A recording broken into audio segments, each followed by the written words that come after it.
जी, राजीव जी, ये कोशिश जो दिख रही है, कोई चुनाव जीतने की कोशिश नहीं है। यही इस यात्रा की खासियत है। और हम लोग आदी हो गए हैं कि हर यात्रा को, जो गैर राजनीतिक घोषित भी है, उसको भी राजनीतिक तरीके से देखने की। अब चूंकि भारत जोड़ो एक बड़ा मकसद है, और भारत जोड़ो तो हर राजनीतिक दल का कर्तव्य होना चाहिए, हर नागरिक का कर्तव्य होना चाहिए, तो इसमें राजनीति नहीं है। लेकिन फिर भी इस किस्म से बातें उठ रही हैं कि राहुल गांधी की यात्रा उत्तर प्रदेश में कम क्यों है, दूसरे प्रदेशों में क्यों नहीं है, तमाम तरह की बातें हैं। लेकिन आप देखिए, जवाब भी मिलते जा रहे हैं। अब यात्रा का ये 12वां दिन है, और बाद में कोई ऐसी बात नहीं हुई जो कि अप्रिय कही जाए। ये इस यात्रा की सबसे बड़ी उपलब्धि है।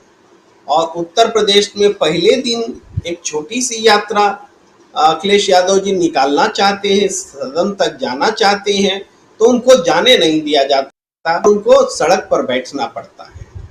अब आप समझिए, इस यात्रा को केरल से शुरू करने का मतलब और मकसद। अगर ये यात्रा केरल के बजाय किसी और प्रदेश से होती, जैसे उत्तर प्रदेश है, तो वो अब तक राजनीतिक रंग ले चुकी होती, उसको किसी न किसी तरीके से रोक दिया गया होता।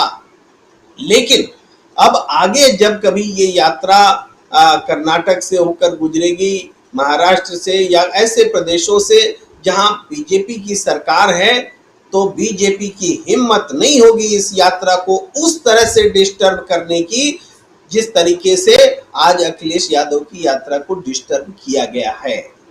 कारण स्पष्ट है कि एक संदेश जा चुका है जनता में कि राहुल गांधी जी की यात्रा तो शांति के लिए है, देश को जोड़ने के लिए है। अब इसको अगर कोई रोकना चाहेगा तो या सत्ता इल्जाम नहीं लगा पाएगी कि राहुल गांधी की यात्रा राजनीतिक फायदों के लिए है, ये स्क्रीन पर आना चाहते हैं, कि फोटोग्राफी ऑप्स है, कि मकसद से दूर है, कि पार्टी को जोड़ने के लिए है, देश को जोड़ने के लिए नहीं। तमाम आलोचनाएं जो हैं वो नहीं ठहरेंगी, क्योंकि इन दिनों में, बीते दिनों में ये यात्रा कई बातें साबित कर चुकी है। एक और महत्वपूर्ण बात, आप जो ये तस्वीर दिखा रहे हैं, जिसमें नाव में लोग मांझी बने हुए, हर इस नाव पर सवार व्यक्ति खुद को मांझी महसूस कर रहा है। ये है इस तस्वीर की खासियत। और सब सारे लोग जब इकट्ठा हो जाते हैं तो कैसी विकास की यात्रा होती है, कैसे लक्ष्य पाया जाता है, साझा तरीके से, साझा मकसद से। वो इसका नजीर है, इसका उदाहरण है तस्वीरें जो राहुल गांधी ने ये तस्वीर क्रिएट की हैं, बनाई है लोगों के साथ मिल करके। और ये उस यात्रा, पद यात्रा से अलग है।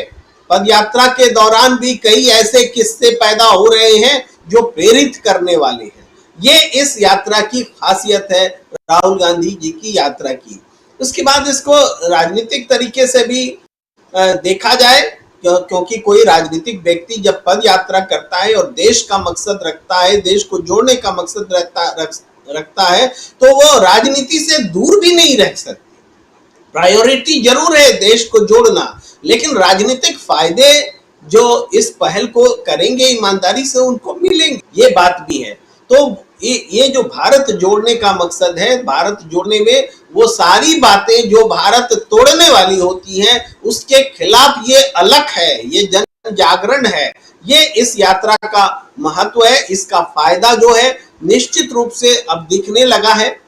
अगर अखिलेश यादव यात्रा लेकर निकल रहे हैं और पद यात्रा की अहमियत समझ में आ रही है, या कांग्रेस ने अपने प्रोग्राम का विस्तार किया है कि वो असम से भी यात्रा निकालेगी, उड़ीसा से भी निकालेगी, तो यकीन मानिए कि आने वाले दिनों में हर प्रदेश से ऐसी यात्राएं निकल रही होंगी। और ये जो यात्रा एक बेमकसद के साथ जो यात्रा शुरू हुई थी, जिसको बेमकसद कहा जा रहा था, वास्तव में उद्देश्यपूर्ण यात्रा में तब्दील होती हुई दिख रही है। जी राज।